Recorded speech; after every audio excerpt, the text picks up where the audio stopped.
I thought today I'd just talk about one part of this week's material, looking at the SMART rules to reward and motivation. I'm a little bit of a cynic when it comes to this kind of thing. Yes, as a psychologist, it's true. Having acronyms like SMART do help you remember some key points. The one that I often sell to students is OCEAN in relation to the big five personality characteristics: openness, conscientiousness, extroversion, etc. SMART's a little bit different. I feel it does have some very good lessons, but it also has some interesting areas of concern, or flaws, I could say. But let's go through it. Specific, measurable, achievable, realistic, sometimes called relevant as well, and tangible, sometimes called time-bound. So these are the kind of rewards in relation to specific activities that you want to encourage, or specific behaviours that you want to encourage. And I just want to have a look at them and have a look at the dangers potential in this kind of thing. But you know, my general point is that acronyms sometimes drive the content behind the acronym. Sometimes in order to make a nice acronym like SMART, we make some not so smart mistakes. There is good value in these particular set of five. I think in relation to specific, if you just reward in a broad sort of sense, like with a salary or a pay packet, that may not be as effective in encouraging the particular behaviours that make your company great. Linking specific rewards to specific outcomes and specific behaviours that lead to those outcomes can be extremely useful. In order to do that, you need to make sure that those outcomes are measurable, and measurable so that there's some sort of variety within the outcome. By that I mean, if the measurable, say quality versus not quality, will reward quality, that kind of crude lack of measurability will count against you in achieving optimal levels of rewards.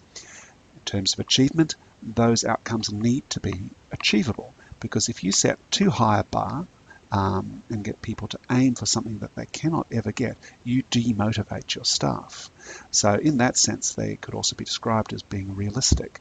But turning to the word relevant, which I think is a more useful R in relation to SMART, make sure that these outcomes are actually outcomes that you want for your organization, that have kind of real world useful correlates in relation to outcomes that are valuable to the company. Tangible, I have my doubts about it again, but time-bound is a critical one. Make sure that if you simply give an open-ended ticket in terms of time and say whenever, then rewarding something may cause excessive focus and excessive expenditure of resources and time resources onto a particular outcome simply in order to get the reward. If you set a particular target, you should set it for a particular time. I would argue that of these, we need to knock out realistic because it's too similar to achievable, and tangible because it's too similar to relevant, specific and measurable. So what do these particular outcomes carry in terms of risk? When we're dealing with an increasingly competitive world market where things like creativity and innovation are buzzwords, what are the risks of these five, if you like, constructs? If you reward particular measurable and specific outcomes, you will end up reducing the chance that people will take a blue sky kind of approach to research, a what if, a pure curiosity driven approach. Pure curiosity is not encouraged by SMART orientations towards rewards, because specific curiosity, specific outcomes, there's a fantastic story I sometimes like to tell to students about a friend of mine who described going into a betting office, and I'm certainly not attempting to encourage betting, and an old man giving him some advice for a horse race, and the man, the friend of mine, put some money on that horse and it duly won.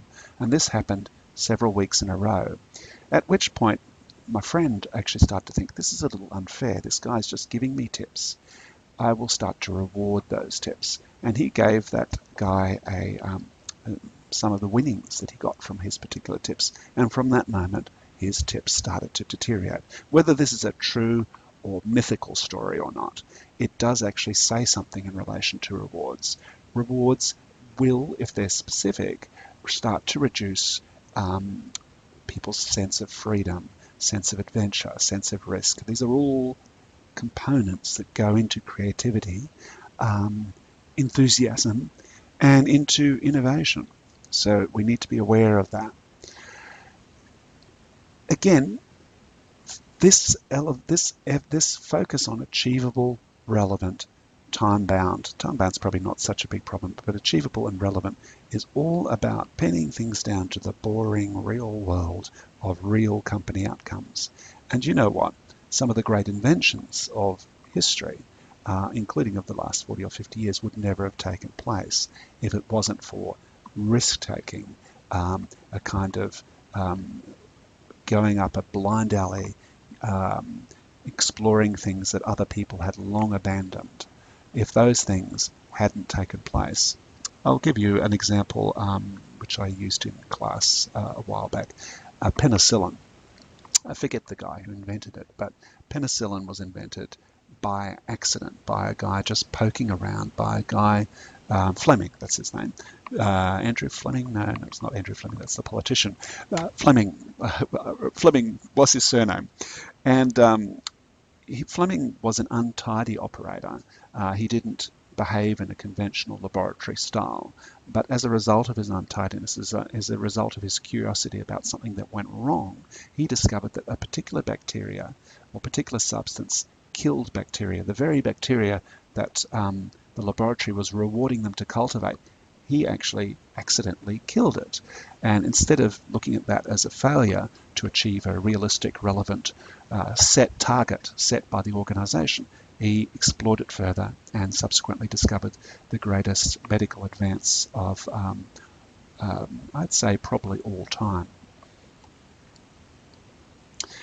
So some of the things that tend to be ignored by SMART, to kind of sum up from an innovation perspective, is the issue of intrinsic motivation, the joy of creativity, the internal joy that makes people act in a particular way just for the fun of it, rather than for the structural or reward reasons around them. That sense of freedom, as I said before.